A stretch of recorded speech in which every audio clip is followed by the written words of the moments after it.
My mind begins unraveling as I start traveling through time. I shall not fear, for my destiny lies greater than that which is here. Madam Toastmaster, fellow Toastmasters and guests, through tunnels of darkness grows light, suppressed by no movement.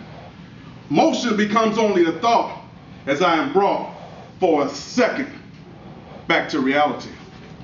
But realness has no meaning, meaning still I am lost, yet found, bound by the shackles and chains that enslaved my brain, leaving me motionless and standing still,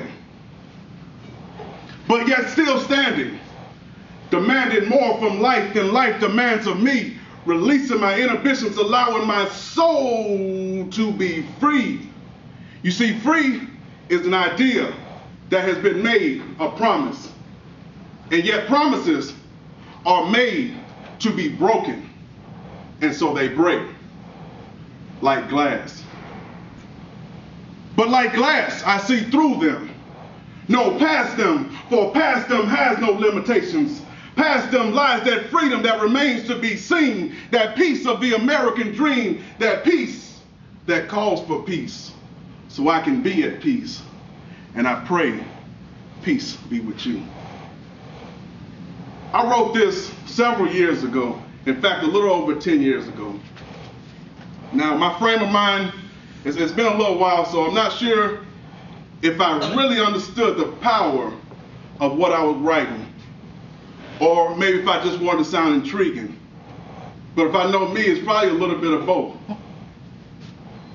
So today I want to stimulate your mind. So what I'm going to do is I'm going to relive this epic poem that I wrote years ago, and I'm going to break it down to you. I'm going to simplify it, if you will. I want you to release those inhibitions. I want you to release those inhibitions, those fears, and I want you to live that life that you're expected to live, that life without expectations or limitations. So I'll start from the beginning. My mind begins unraveling as I start traveling through time. This is all we're doing. As we move along in this world, we're traveling, time traveling, if you will. We're time traveling. And as we time travel, our mind perceives things and interprets it. And notice I said our mind receives things and interprets it. We may see with our eyes and we may hear with our ears, but it's our brain, it's our thought process that's either going to propel us or leave us standing still. There was a professor when I was attending the University of Phoenix. He showed me something very peculiar, something that I'll never forget. And what I use it as a trigger to always remind me. And before I show you what I'm talking about, I'll share an Eden Philpott quote with you. And that quote says, "The universe is filled with magical things, awaiting for our wits to grow sharper." So this is what my professor showed me. Now, I'm not going to deliver any packages today, but I do want to make note of the FedEx logo. Now, this is something we've all probably seen 1,000 times, but when you bring it into a reality, or more so perspective, has anyone ever seen the arrow? Has anyone not seen the arrow? So now, just by the way the mind works, every time you see a FedEx logo, you'll see the arrow. Now, why is that peculiar? And why do I use that?